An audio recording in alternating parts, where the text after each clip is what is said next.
willkommen zum ersten Best-of. Wirklich? Hast du Freude? Ja, sicher. Ja, ich auch. Ja, nicht zu früh freuen. Wüste, Janusz und ich, es ist Hammer. Wrong. Nein, los, so wie du strahlst, ist das ja eher... Mein Name ist Gray. Christian. Gut, also so weit wäre ich jetzt nicht gegangen, aber okay. Wo wir gerade bei Ehrlichkeit sind, die Christina war gestern sehr, sehr selbstkritisch gewesen. Das ist mein Ross, mein Ferrari. Komm, du wilder Mustang. Hast du gerade mich beschrieben? Nein, nicht. Ich muss ehrlich zugeben, ich habe ein bisschen Schmetterling im Bauch. Nein, dass mal so richtig Meinung gesagt hat. Mich und meine zwei. Okay. Außer steht auf Natürlichkeit, oder?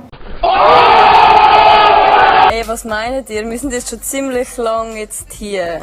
Und habt ihr nicht irgendein Bedürfnis, mal wieder Sex oder so zu haben? Lieber nicht, ehrlich gesagt. Yeah! Und, wie war es? Katastrophe. Ich sehe vielleicht auf den ersten Blick edel aus. Nein, eigentlich nicht. Aber komm, egal. Lassen wir das Thema. Unsere Reise endet hier leider. Arrivederci. Game over. Bye bye. Das Beste vom Leben, was es gibt. Wo geht's? Ja, genau. Ey, Alter! Das Beste, was hier jetzt geht's.